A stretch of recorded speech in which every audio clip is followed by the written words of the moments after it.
Hola, ¿qué tal? Un gusto saludarlos y darles la bienvenida a Ruedas Calientes. Damos inicio a otro episodio más y sobre todo que este es especial porque tenemos un gran invitado con mucha historia dentro del automovilismo, sobre todo aquí en México, y para mí es un honor presentarlo de primera instancia a el señor Edgar Torres, que es jefe de equipo y director de Tornado Racing. Bienvenido, ¿cómo está? Muchas gracias, muy bien, muchas gracias, buenas noches. Muy buenas noches y también pues un gusto saludar a Yoari que nos acompaña el día de hoy y sobre todo en este programa tan especial que tenemos un gran invitado. Hola amigos, sean bien llegados a este programa. Edgar, qué gustazo tenerte por aquí y pues bienvenido a este programa. Las veces que quieras hacer salir, eres completamente bienvenido y pues qué bueno que estás aquí para que le expliques a la gente de lo que se trata una preparación antes a una carrera. Era que justo estábamos platicando a la previa de lo que se va a venir las 12 horas, entonces ahorita le vamos agregando este sabor al caldo para que nos vayas platicando para que la gente vaya conociendo lo que es una preparación, que vean que si es algo tedioso, si es un trabajo arduo, y pues nada más y nada menos que tú nos lo expliques. Claro que sí, muchas gracias por la invitación. Y bueno, entrando en el tema, justamente comentábamos, hay diferentes categorías, obviamente la preparación de un auto de competencia es meticulosa, dependiendo también la categoría, requiere de ciertas piezas especializadas, pero en general sí es un trabajo meticuloso. Nosotros no lo vemos como tedioso porque sabemos al momento que vamos desarmando todo el auto para esta carrera y lo volvemos a armar, meticulosamente sabemos en qué condiciones va el auto y eso nos permite saber cuáles son los puntos fuertes y los puntos débiles de un auto de competencia para este tipo de competencias de endurance, ¿no? Eso es lo que más disfrutamos.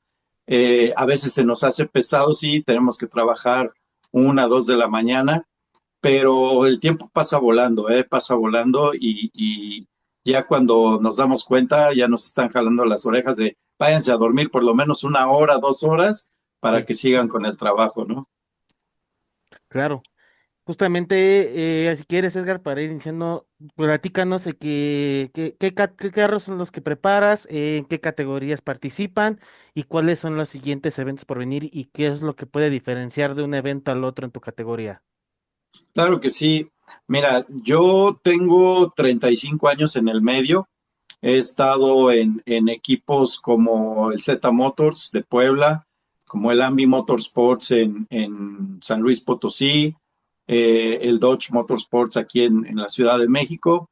Entonces, a lo largo de los años, he tenido colaboraciones como con equipos en Estados Unidos como el Flying Lizard, que en su tiempo era un equipo muy destacado en el endurance de allá de lo que ahora es IMSA. Entonces, toda esa base de conocimiento y de experiencia que hemos adquirido, pues nos ha ayudado a llegar al punto donde estamos ahorita con los autos TCR y los Copa 1.8, que son los en los que nos especializamos. El Copa 1.8 es un auto con un motor 1800, como dice la categoría, pero es un motor modificado a 1800 porque es un motor Chevrolet que nace 1600, se le cambian componentes como es un cigüeñal, como son unos pistones, que eso permite que el auto tenga un poquito más de fuerza, no de potencia, la potencia y la fuerza son cosas diferentes.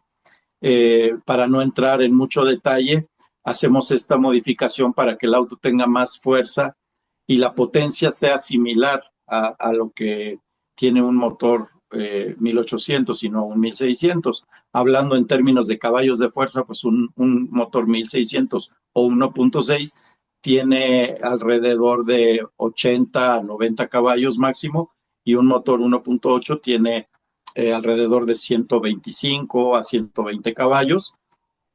Eso es lo que hace un poquito la diferencia, pero también en fuerza un motor 1.6 tiene alrededor de 80 libras de torque, cuando un motor 1.8 sube hasta 140, 135 libras de torque, que esa es la fuerza del motor, es lo que rompe la inercia. Entonces sí hay una gran diferencia, por eso es que decidimos usar esos motores 1.8 aquí. Y para este tipo de competencias, bueno, conlleva el cambio de sensores, revisar el sistema de carga, porque como se usan luces y son autos de competencia, pues tenemos que poner independientemente todo lo que son las luces del sistema eléctrico original del auto, porque conlleva una carga adicional a la que no está acostumbrada el auto de competencia. Los autos de competencia 1.8 son tubulares, no tienen una plataforma como tal, el sistema eléctrico es muy sencillo y por lo mismo se tiene que hacer una instalación especial para las luces LED, aunque son LED, generan una carga importante al alternador. Entonces es por eso que se especifica bien los puntos críticos del auto. En este caso es una carrera de 12 horas, donde incluye la mitad de día y la mitad de noche, y eso conlleva una carga de energía eléctrica en el auto con las luces LED, porque son luces LED que sí permiten una iluminación bastante eh, accesible o acorde a la pista y al piloto, ¿no? Para que pueda tener la seguridad de ver la entrada a las curvas, de que pueda haber alguna situación de algún despiste o algo y que no le ocasione un accidente, ¿no?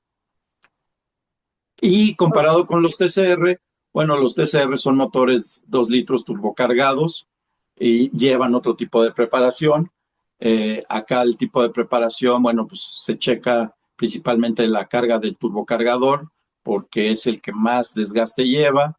La parte de la suspensión, los frenos, el Autódromo de los Hermanos Rodríguez es a nivel mundial uno de los más exigentes en frenos, principalmente también por la altura y la velocidad.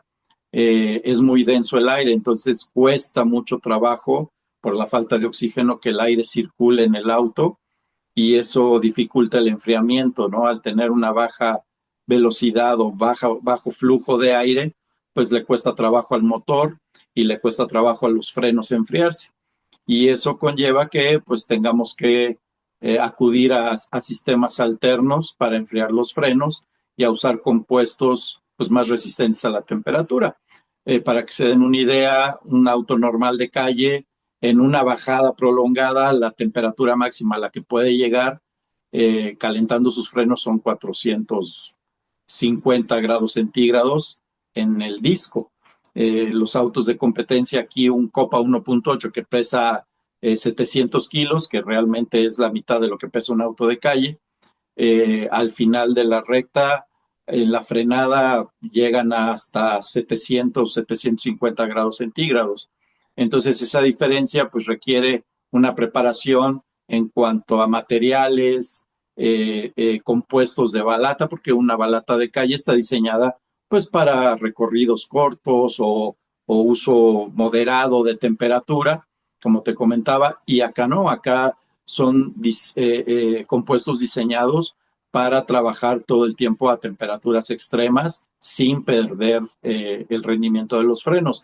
Entonces, todos esos componentes se tienen que ir previendo porque en una carrera de endurance pareciera que no afecta mucho, pero un cambio de frenos, aunque es muy rápido, te puedes tardar de 5 a 10 minutos. En un Copa 1.8, 5 a 10 minutos representan de 3 a 5 vueltas. Y 3 a 5 vueltas en una categoría tan competida, pues es muy difícil de recuperarlas, ¿no? Y eso es lo que hace que la preparación sea la parte medular para poder ganar una carrera. No sé si tengan alguna pregunta hasta ahorita donde vamos, ¿no? Pero pues Muchísimas. preguntas, sí, muchísimas que espero que se puedan ir desarrollando a lo largo de esta entrevista. Pero pues bueno, también viendo la trayectoria que llevas, sobre todo pues tantos años ya de experiencia, sabemos que pues obviamente todo ha evolucionado y creo que la gente no ve más allá a lo mejor de el deporte, siendo nada más el piloto y su equipo, pero pues sabemos todo el componente que se lleva. Digo, yo he tenido la fortuna de pues estar con algunos, viendo todo lo que se hace desde que llegas hasta que te vas, ¿no? Prácticamente. Pero, ¿cuál o cómo puedes describirle a la gente o explicarle cuál es el verdadero reto de estar ahí, a lo mejor sí de las enduras, de las carreras de resistencia, pero a lo mejor y tener como que ese contacto con los pilotos, ¿no? Porque sabemos que de repente todo se puede volver un caos ahí adentro, pero ¿cuál es el principal reto que se debe de superar para que a lo mejor puedas obtener el resultado final? Porque pues todos son un equipo, ¿no? Digo, todos funcionan principalmente como un engrane, pero ¿cuál es el principal reto que se tiene que llevar a cabo y que se tiene que superar? Mira, esa es una excelente pregunta porque la mayoría de la gente no ve eso en las competencias. Uh, no yéndonos tan lejos, el fin de semana hubo una carrera de Fórmula 1 en Austria. Mucha gente aficionada la de haber visto y vieron que el auto de Carlos Sainz ni siquiera pudo arrancar la carrera, ¿no? ¿Por qué? Pues porque tuvo un problema primero con la caja de velocidades en la formación de parrilla, se le trabó, después lo logró echar a andar y en la vuelta de formación se le quedaron pegados los frenos traseros, se le incendiaron. El caso es que tuvo que abandonar y ni siquiera arrancó la carrera. Entonces, el reto principal para un equipo como tal, hablando de pilotos, mecánicos, ingeniero, preparador, etcétera, etcétera, el reto principal es saber trabajar bajo presión. Si tú dominas la presión, puedes superar cualquier obstáculo. Y yo creo que no nada más aplica para el automovilismo, aplica también para la vida. Entonces, el saber mantener la concentración, el enfoque bajo una presión extrema, tanto en tiempo, porque tienes tiempos muy cortos entre sesiones para poder resolver los problemas. Entonces, muchas veces la gente se frustra y es donde viene el caos, porque en el tema de estar frustrado, en el tema de no saber cómo reaccionar, pues se desenfocan, no ven el problema, no son parte de la solución y lejos de resolver un problema, pues se estanca uno, ¿no? Entonces, esa es la importancia de un jefe de equipo, de saber ver el panorama y de saber coordinar la solución para el problema que se enfrente, sea cual sea la situación. En este caso hay veces que el auto, dependiendo la pista, el piloto dice, oye, es que el auto no, por más que le intento de hacer, no tiene el suficiente agarre. El agarre es que pueda dar una curva sin que el auto se deslice. Entonces, ahí es donde empiezas a aplicar tus conocimientos, a dirigir, a ver, mueve esto, chequen esto, hagan esto. Y es un conjunto, porque hay muchos equipos que el piloto les dice, oye, es que el auto tiene este problema. Y hay equipos que, pues, en su falta de enfoque, dicen, no, es que le está pegando al auto, o es que está manejando mal, o es que no está corrigiendo esto. Pero ahora tenemos tantas herramientas tecnológicas que nos permite resolver este tipo de temas, saber si el piloto es un tema de conducción o es un tema de performance del auto. Entonces, nuestra obligación, bueno, hablando en lo personal como jefe de equipo, es siempre creerle al piloto, ¿no? Lo que él te dice. Si tú ves que el auto trae pasto y ves que trae ahí lodito y demás, y le dices, oye, ¿te saliste? Y el piloto dice, no, pues entonces las evidencias muestran otra cosa. Y entonces es donde viene el problema de comunicación, porque dices, oye, pues si estoy viendo que el auto se salió, tú me dices que no, y veo que el auto está dañado, pues entonces el auto no se dañó solo. Y empieza a haber esa falta de confianza. Lo mismo es con el piloto. Cuando me dice, oye, sí le lograste corregir esto, el otro, y yo le digo, sí, sí, pero no le hicimos nada, pues entonces viene esa falta de confianza. Hay muchos equipos que llegan a trabajar así. Y aquí el trabajo en conjunto es la información que me dé el piloto, bueno, pues debe de ser fidedigna. Si él llega a tener una duda, oye, siento que puede pasar esto, siento que es esto, no estoy muy seguro, bueno, acudimos a temas que son descarga de información del auto. Los autos traen una pequeña computadora que registran la velocidad, las revoluciones del motor, dónde acelera uno, dónde frena uno, cuánto tiempo está tardando en dar una vuelta, o sea, en doblar el volante, cuánto ángulo dobla. Entonces, toda esa información nos permite saber si es un tema del auto, si es un tema de la pista, porque hay veces que ni es el auto ni es el piloto, es un tema de la pista que puede tener aceite o puede haber suciedad o algo que nos está confundiendo. Acudimos al video, hay aparatos ahora que ya te graban todas las sesiones, entonces hacemos una sesión de revisión de video para ver dónde están los puntos de oportunidad. Y entonces, cuando trabajas eso en un lapso que tienes entre un entrenamiento y una calificación, para corregir fallos o corregir puesta a punto o intercambiar información con el piloto, pues la presión es demasiada porque tienes 20 minutos, 40 minutos entre una sesión y la otra, y entre descargar información, entre analizarla y entre llevar a cabo el trabajo, pues debes de tener un tiempo máximo de 20 minutos, ¿no? Entonces, esa presión no toda la gente sabe manejarla y es parte fundamental de que un equipo pueda tener éxito, ¿no?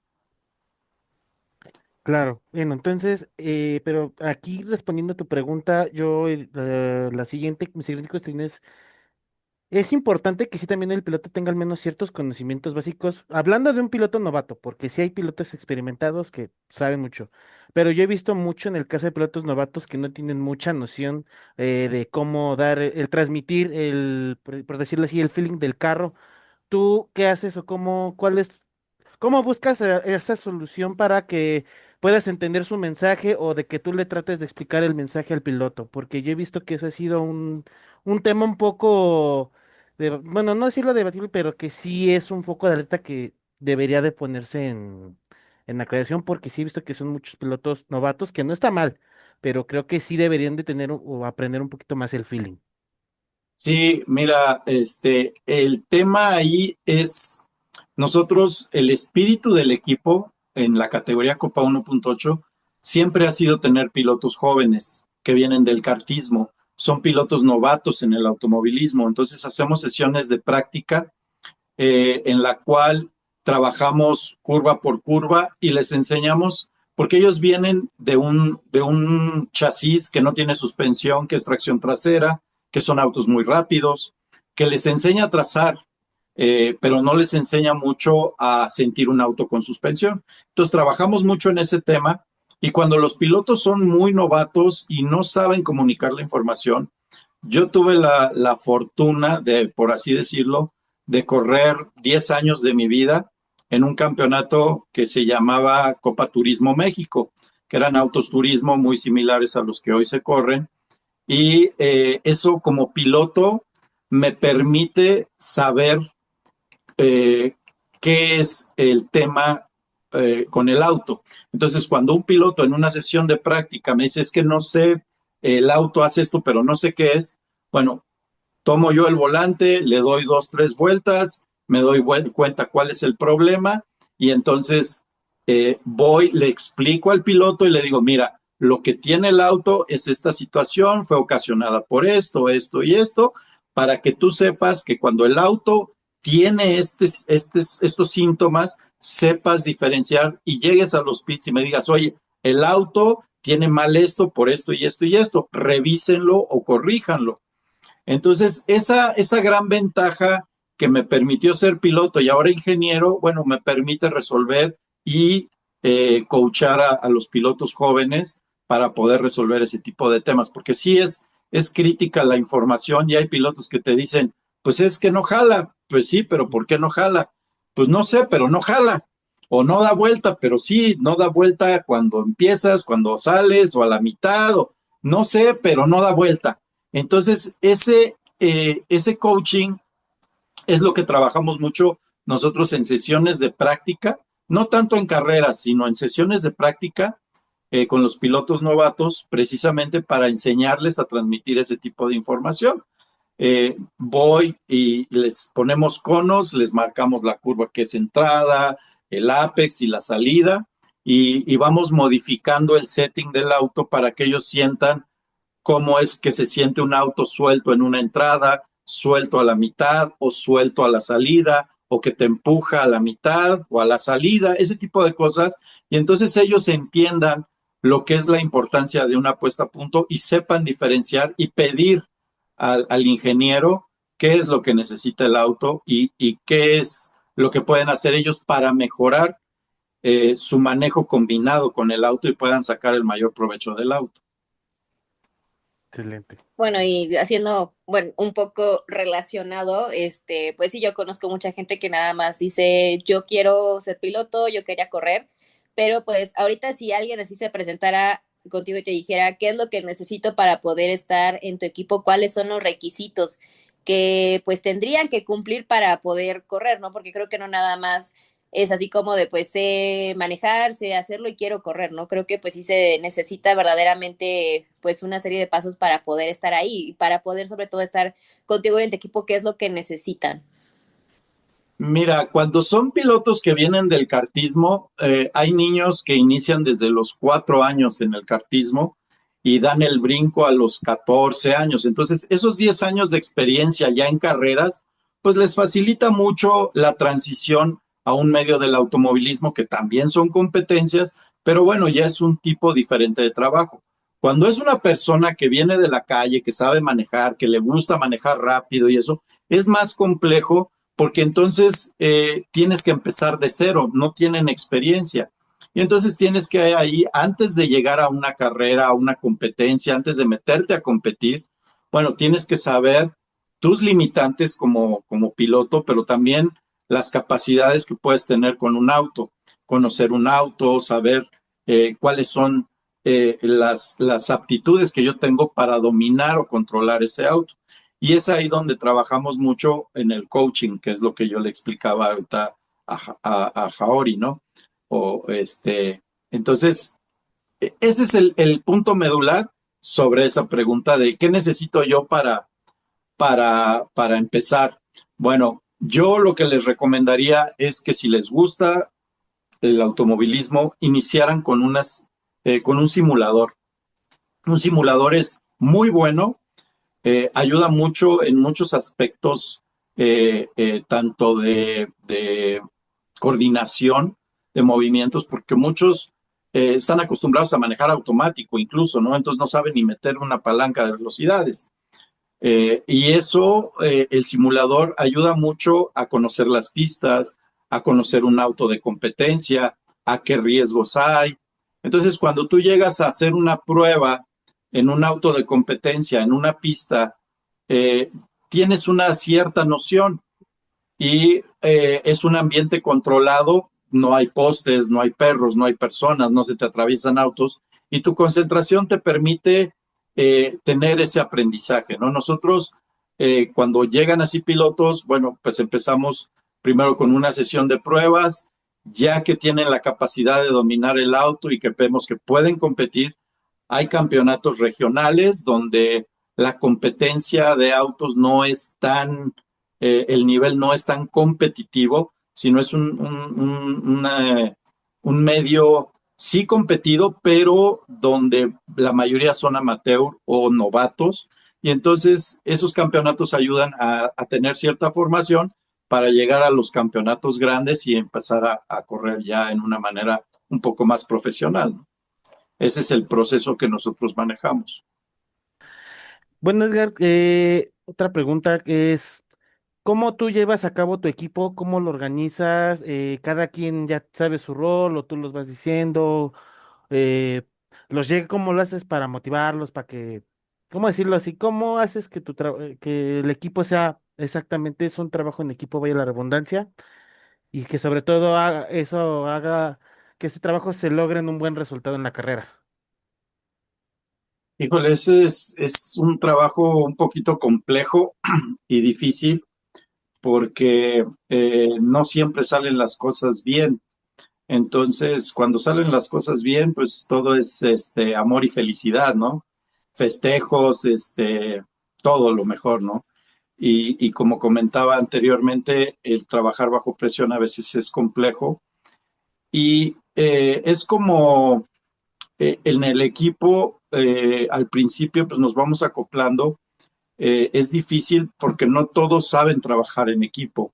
Entonces, eso a veces dificulta y el ir coordinando con la gente, el ir amoldándonos, nos permite ya con el tiempo, bueno, yo con el equipo tengo 4 años, pero en el medio te comentaba, tengo 35.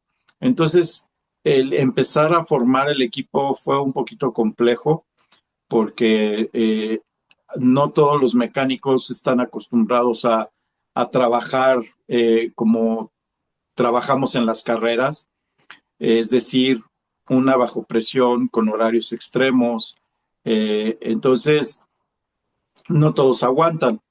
Cuando empiezas a conformar tu equipo y empiezas a ver quiénes sí aguantan, quiénes tienen esa pasión, el conocimiento, es cuando empiezas a deslindar responsabilidades, ¿no? A decir, bueno, tú te vas a encargar de la alineación, tú te vas a encargar de esto.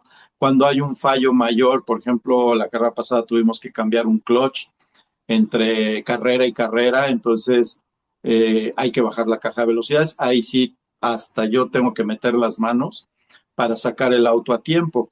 Entonces, hay veces que me tocó en algún momento mecánicos que ya eh, sienten que tienen un cierto nivel de conocimiento, pero ya cuando los pones a prueba dentro del medio a trabajar, pues no aguantan, ¿no? No aguantan la presión, no aguantan ese estrés, no pueden mantener la concentración. Entonces, ellos mismos te dicen, no, ¿sabes qué?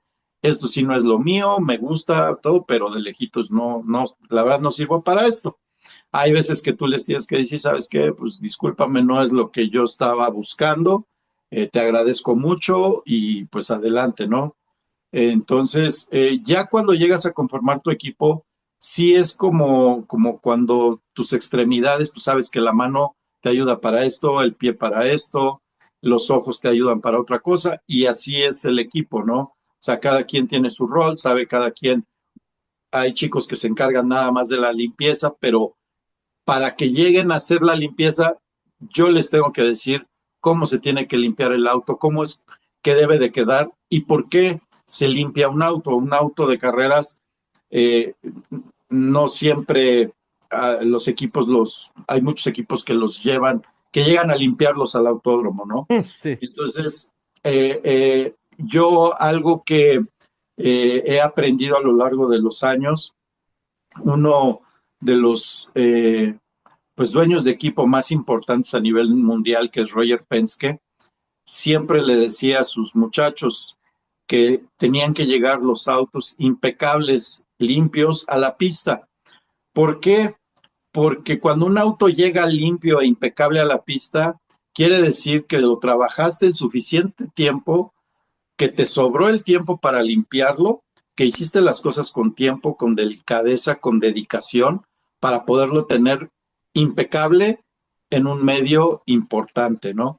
Y cuando no llegas con un auto limpio, quiere decir que lo trabajaste a de último momento, no va bien revisado, o sea, porque todo lo dejaste al último y no te dio tiempo de limpiarlo. Por eso es que la presentación de un auto de carreras debe de llegar desde que tú lo bajas del remolque, impecable, ¿no? Porque eso quiere decir que tuviste el tiempo y le dedicaste el tiempo meticulosamente de revisar cada parte del auto.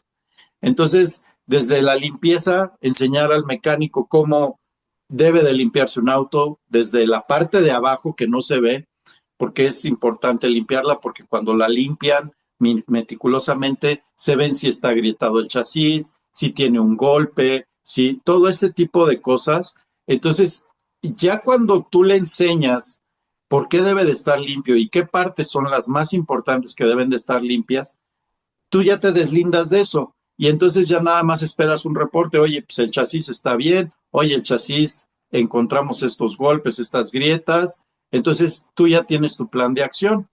Pero para llegar a ese punto es difícil porque no toda la gente se presta a que tú le enseñes o a que tú le digas, sino tú le dices, oye, lo quiero así, y ellos piensan o en su forma de trabajar en otro lugar, dicen, bueno, yo pienso que lo puedo dejar mejor de esta manera, lo hacen a su manera, pero no entienden el por qué se los pides de esa forma. Entonces, cuando tú les explicas el por qué, entonces ya entienden y dicen, ah, no, ya ahora ya sé por qué es de esta manera y no como yo lo hacía, ¿no? Porque a lo mejor vienen de un lavado de autos o de otro tipo de talleres y la limpieza pues es diferente. No es lo mismo entregar un auto a un cliente que, como te expliqué, ¿no? El dedicarle el tiempo suficiente a limpiar cada parte del auto. Cada parte del auto, te digo que cuando llega de una carrera, el auto se pone en el aire, en cuatro torres, se quitan las llantas y desde los rines se revisa que no estén golpeadas, que las llantas no tengan espacios cuadrados de amarrones o cosas así. Y se va limpiando pieza por pieza. No se lava en un día, se lava en una semana aproximadamente, porque es meticulosa la limpieza, ¿no? Se hace una limpieza inicial, después se trabaja el auto y después se vuelve a limpiar el auto para la presentación en la pista. Entonces lo mismo es con un mecánico. Cuando tú le dices, oye, este amortiguador se revisa así, es por esto, por aquello. Entonces en la pista, cuando tú le dices, cámbiate un amortiguador, tú ya no tienes que estar supervisando. Sabes que el trabajo lo va a hacer como tú le enseñaste, como tú le dijiste, bajo las especificaciones que pide el auto de competencia, porque hay diferentes categorías, ¿no? Entonces, esa es la parte importante de hacer un equipo con los mecánicos, de saber que puedes tener la confianza y la seguridad de que lo que tú les pidas, lo van a hacer en el tiempo que tú les pidas, en el momento que tú les pidas, y cuando tú llegues a donde ellos estaban trabajando, terminaron el trabajo y puedes tener la plena confianza que lo dejaron bien. Y eso habla de una sincronización de un trabajo en equipo. Ese es lo que llamamos nosotros trabajo en equipo. Cada quien se encarga de una situación. Yo, por ejemplo, llega el auto, yo bajo la información, analizo los videos, en lo que ellos checan la alineación, le ponen combustible, checan las fugas. Si hay un tema de suspensión, bueno, corregimos. Si se movió la alineación, la regresamos a las especificaciones. Checan temperaturas de llantas, checan presiones, me pasan los reportes, hacemos los ajustes. Todo eso que te digo en un lapso de 20 a 30 minutos, ¿no? Entonces, cada quien sabe su rol, pero para llegar a eso sí se necesita mucho trabajo en el taller, principalmente con los mecánicos, decirles, esto es así, por esto y esto, y que lo comprendan, porque si no lo comprenden y ellos hacen su trabajo a su manera o a lo que ellos creen que es mejor, se rompe esa confianza y entonces empieza a haber problemas de que tú piensas que lo hicieron de una manera, se suscita un problema y dices, bueno, pues si la pieza estaba bien, ¿por qué se dañó? Y entonces es cuando empieza ese tema con los mecánicos, ¿no? No sé si resolví bien la pregunta que mencionabas.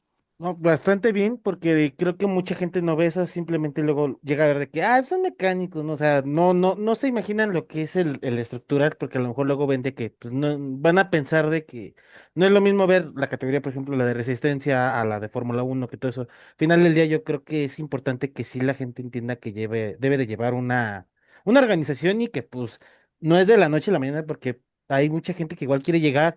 Y pues como dices, pues llega y según sabe y todo eso, y ya a la hora de los catorrazos, dice, no, ¿sabes qué? Mejor ahí nos vemos, ¿no?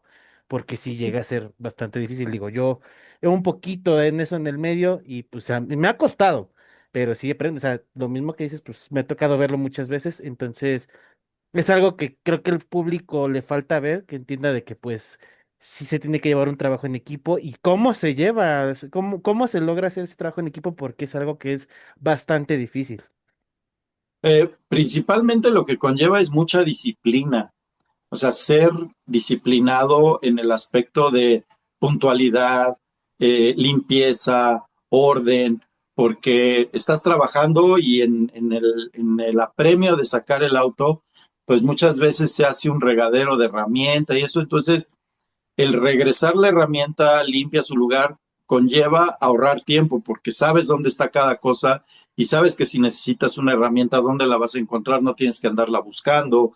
Y lo mismo es con las refacciones. Las cajas que llevamos de refacciones llevan etiquetas donde va cada cosa para que en caso de necesitar una refacción en medio de la carrera, pues no andes ahí como ratón buscando las cosas y no sepas a dónde dirigirte, sacarla y resolver el problema en ese momento, ¿no? Sí, claro. Pero bueno, amigos, así vieron. Y creo que Linda te toca la siguiente pregunta. Sí, pues creo que el objetivo principal, sobre todo de esta charla, es que la gente conozca que hay mucho más allá. Y pues por eso también quisiera preguntarte, con todos los años de experiencia que llevas, ¿cómo tú has visto la evolución y también la aceptación del automovilismo como deporte en nuestro país? Digo, hay que aceptarlo. Ahorita hubo un gran boom por la fiebre que causó Checo Pérez. Digo, creo que es algo que no se puede dejar de mencionar, pero creo que la gente a veces como que sigue con ideas erróneas sobre eso, ¿no? A lo mejor y sí, pues estuvieron que sí Checo y que tuvieron un acercamiento y hubo pues sí gran parte de la población que se quiso meter verdaderamente a conocer el automovilismo como deporte, ¿no? Digo, gracias a él. Pero pues, ¿cómo has visto tú este progreso del automovilismo como deporte y también en la aceptación de la gente, sobre todo en México? Porque creo que muchos no conocen que pues existen categorías aquí en México que se corren el hermano Rodríguez y muchos siguen pensando o se quedan con la idea de que es demasiado caro el asistir al autódromo y pues bueno, vemos fecha tras fecha pues diversas porcentaje de asistencia, pero ¿cómo puedes decirnos tú que ha evolucionado este deporte aquí en nuestro país? Bueno, como en todos los deportes, sí va evolucionando, algunas cosas para bien, otras no para tanto, pero la gente en sí hoy se acerca más en muchos ámbitos del automovilismo, porque el automovilismo abarca desde cuarto de milla, circuito, off-road, hay muchas ramas del automovilismo y al final la gente, muchos se van, por ejemplo, los autos exóticos que les gustan mucho, son muy llamativos, el sonido de los motores y eso, y es lo que a veces hacen que se acerquen al automovilismo. Ya las categorías que inician desde los más pequeños hasta la Fórmula Uno, bueno, es un medio que requiere desafortunadamente de mucho capital y ahí es donde viene un problema en el automovilismo mexicano, en especial porque eh, deja de haber ese apoyo monetario de las empresas a deportistas, porque a final de cuentas los pilotos son deportistas, llevan una disciplina, los que son profesionales llevan una dieta rigurosa, ejercicio que los mantiene en forma y demás. Entonces, sí ha sido difícil la evolución en cuanto a patrocinadores y mucho tiene que ver pues las normas también de salud, por ejemplo, ¿no? Porque hablábamos con algunas amistades que hasta hoy, en lo personal, consideramos que el mejor campeonato que ha existido aquí en México de automovilismo ha sido la Copa Marlboro, ¿no? En aquellos años noventas, no ha habido un campeonato igual que represente tan cantidad y variedad de marcas como se presentaban en aquella época, ¿no? Entonces, ese escaparate para las marcas hoy en día sigue existiendo, pero ya con los medios electrónicos, con las redes sociales, con todo lo que ha ido evolucionando e incorporándose también al automovilismo, pues ha sido un poquito más difícil sobresalir en este deporte o empezarlo a practicar. No hay una difusión muy grande en cuanto a cómo iniciar, por ejemplo, ¿no? Mucha gente dice, bueno, ¿cómo puedo empezar a correr? ¿Cómo? Y no hay una información o a dónde te puedas acercar. Hoy en día la Federación Mexicana está haciendo muchos cambios en su estructura precisamente para difundir y dar a conocer el automovilismo en ese punto, ¿no? ¿Dónde puedo comenzar? Hay muchos negocios de karting que son, le llaman cerrados en indoor, no son cartódromos abiertos y son karts eléctricos que son precisamente para dar inicio en el automovilismo.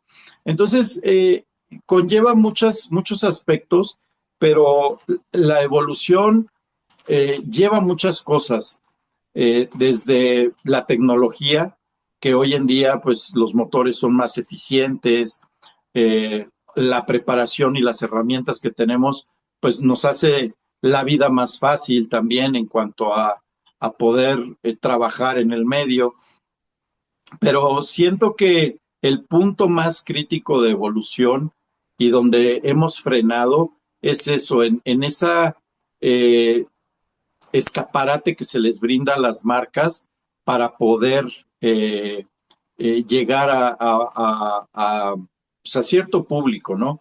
Porque para que el automovilismo pueda tener una base muy sólida, se necesita de eso, de público, de gente que le guste y de que gente que disfrute ir a un autódromo, porque ir a un autódromo pues no nada más es ir a ver, a dar vueltas a un auto y hoy en día hacemos mucho énfasis en firma de autógrafos, en que los niños o los jóvenes se acerquen con los pilotos, tengan cierta interacción. También hacemos participaciones en universidades. La semana que entra, por ejemplo, tenemos un foro en el Unitec de aquí de Atizapán, donde se van a dar ciertas pláticas, se van a presentar autos. Este, entonces, el dar a conocer el automovilismo como un deporte, pues apenas empieza a ser en estos años a generar apoyo por parte de la federación para poderlo hacer, porque pues lo vemos en anuncios en la calle, espectaculares, pero realmente una evolución como tal comparado con otros países, pues sí ha sido poco lo que ha cambiado de los años 90 a los años de hoy, ¿no? Y eso, pues por un lado, es difícil y triste, pero también es alentador porque hay muchas áreas de oportunidad donde podemos hacer crecer esta parte del automovilismo, ¿no? Y claro, entonces, bueno, ya vieron ahí para que estén al pendiente de cuáles van a ser donde van a llevar los autos, los de Tornado Racing Team para que vayan viendo. Y bueno, yo una pregunta más que tengo, mi estimado Edgar, ¿cómo, qué tan riguroso puede ser, exhaustivo puede ser un día de carreras, el agotamiento mental? ¿Qué tanto te puede a ti fastidiar o qué tanto te puede fatigar? Pues mira, sí es muy extenuante, dado que, por ejemplo, tienes una preparación del auto, tú sabes que el auto va bien, pero las cosas no siempre salen como uno planea y hay veces que el auto llegas, tú te levantas pues desde las 4:30 de la mañana, empieza tu día, un día de carreras, llegas al autódromo, empiezas a coordinar, a revisar otra vez el auto, que las llantas no se hayan bajado, que no hayan tenido un problema y empiezas a tener esa ansiedad de saber si tu puesta a punto va a estar acorde a la pista, si el piloto va a estar cómodo, si el auto no va a presentar alguna falla. Estás con esa alerta, ¿no? De saber. Entonces, cuando empieza el problema de que el auto empieza a fallar o de que ya tuvo algún inconveniente, algún problema, empieza esa presión de cómo resolver el tema, si se va a resolver adecuadamente, qué ocasionó el problema, porque a veces no nada más es resolver el problema en el momento, sino saber qué lo ocasionó.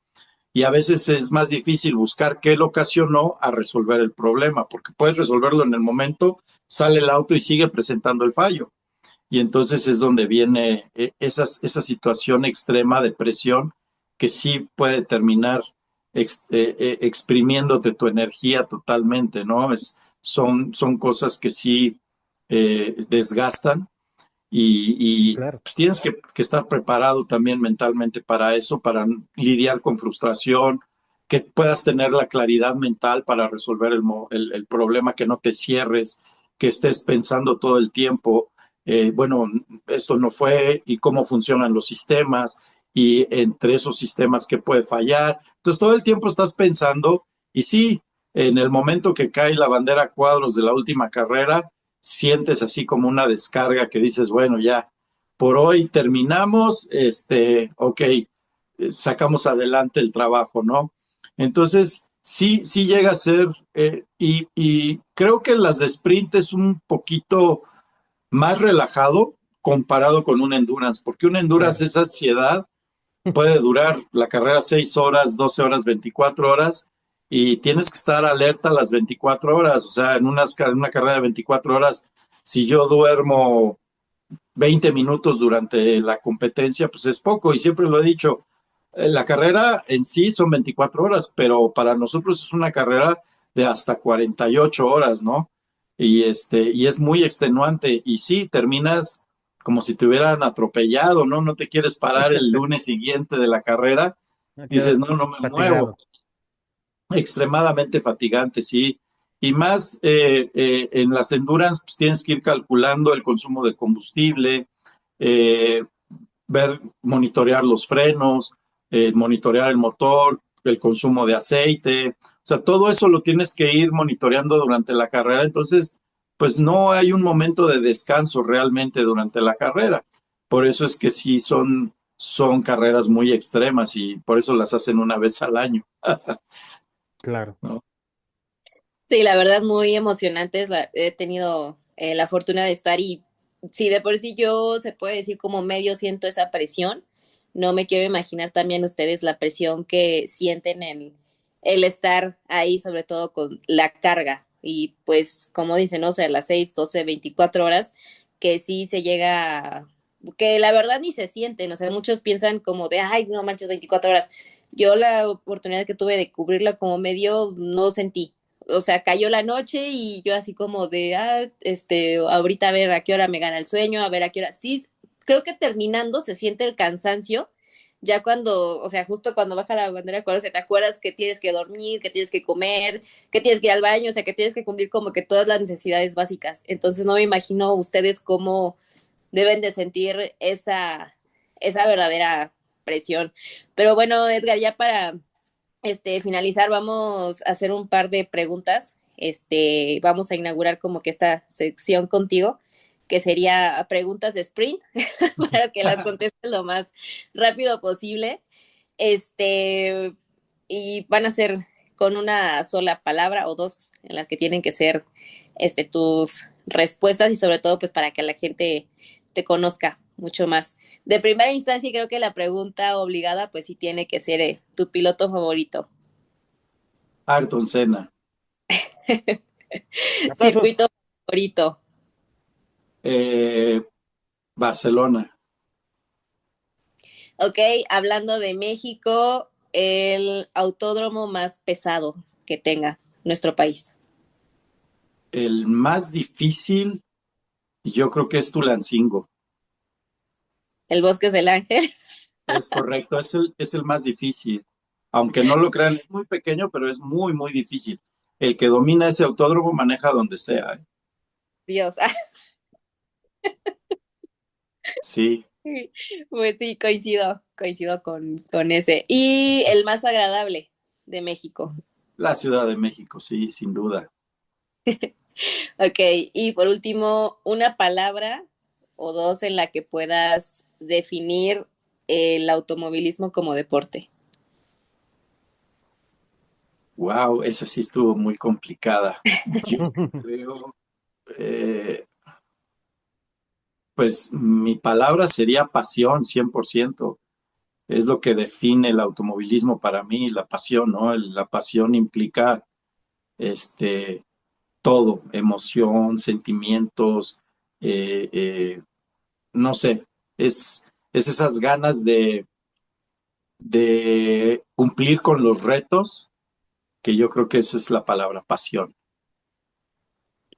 Muy bien, pues muchísimas gracias por haber estado con nosotros, por compartir pues todos estos conocimientos. Digo, nos gustaría que se extendiera muchísimo más porque pues tienes una gran trayectoria, pero pues aún así agradecemos la oportunidad que nos diste de poder compartirlo contigo y sobre todo pues esperemos que no sea la última, que sea la primera de muchas. No, muchísimas gracias por la invitación. Encantado de compartir con ustedes. Ojalá y se vuelva a repetir pronto, pero sí, con mucho gusto, lo que yo les pueda ofrecer de esta parte, lo hacemos con mucho cariño y con todo cariño. De verdad lo agradezco mucho la invitación. Y pues Y bueno, redes sí, sociales. bueno, en mis redes sociales estoy como Edgar Torres en Facebook. Pueden seguir como Copa 1800 también, tanto en Instagram y Facebook, principalmente TikTok también está, pero principalmente es como Copa 1800, como estamos, ¿no? Sí. Y bueno, también si tu audiencia o algo tuvieran algunas preguntas o algo que quisieran hacer, bueno, pues que se las hagan llegar y con mucho gusto en otra ocasión platicamos y resolvemos las dudas que ellos puedan tener también. Sí, así es, digo, todas las dudas que surjan, que yo creo que van a ser bastante, digo que yo también me quedé con muchas dudas y principalmente con lo de Bosques del Ángel y demás. Mm. Creo que todos hemos tenido algunas experiencias en ese autódromo, pero pues sí, esperemos verdaderamente que no sea la última vez, sino la primera de muchas. Y pues bueno, ya están ahí las redes sociales para que lo sigan y pues también pues esperen las siguientes fechas para que puedan ir, sobre todo, y pues puedan ver y disfrutar el automovilismo y justo como lo dices Edgar, coincido contigo, creo que Yoari es una verdadera pasión, ¿no? Creo que más que nada que el conocimiento, todo lo que llegas a hacer apegado al automovilismo, pues lo haces más por pasión. Es correcto, sí, yo inicié en esto a los 13 años, entonces, pues sí, sí es un tiempo muy largo, pero lo único que me ha mantenido aquí pues es eso, la pasión, ¿no? El saber que tienes que sacrificar muchas cosas, pero también te da muchas satisfacciones, ¿no? Muy grandes. Y eso, pues no lo pagas con nada. Pues bueno, Yoari, no sé si tengas un último comentario. No, pues gracias Edgar por haber venido al programa. Para mí fueron unas excelentes preguntas y sobre todo para que el público conozca lo que es el detrás de un fin de semana de carreras, cómo es tu preparación, todos los comentarios que dijiste. Creo que en muchos programas no se tocan esos puntos, entonces por lo cual, gracias por venir, que hiciste te tomaste un poco de tu tiempo para responder estas preguntas y pues claro, ya como dijo Edgar, que dejen las preguntas en los comentarios y Edgar con todo el gusto ya nos dijo que él viene y les responde. Claro que sí, claro que sí. Muchísimas gracias de nuevo. Y cuando quieran profundizar más, también hay temas muy extensos como es los componentes de un auto de competencia, los elementos de seguridad que son muy importantes, las condiciones del piloto, ¿no? En qué condiciones compite, qué equipo de seguridad lleva, qué especificaciones debe de tener, los costos también para los que quieren iniciar. Creo que hay mucha tela de dónde cortar y bueno, pues estoy a sus órdenes con todo gusto. Sí, esperemos que se repita y que sea muy pronto porque justo es un tema demasiado extenso que pues ahorita se nos fue rapidísimo el tiempo, pero pues esperemos poderlo agendar muy pronto. Así que muchísimas gracias a todos los que se quedaron hasta acá, a todos los que nos escucharon y pues ya saben, déjenos sus preguntas para que pues Edgar nos pueda acompañar en un siguiente programa. Así que pues muchísimas gracias, Joari, Edgar. Yo soy Linda Enciso, así que síganos en Ruedas Calientes y estén al pendiente. Y muchísimas gracias nuevamente por estar con nosotros. Hasta la próxima. Hasta luego, muchas gracias y nos vemos en la pista. Hasta luego, chicos. Adiós, gracias.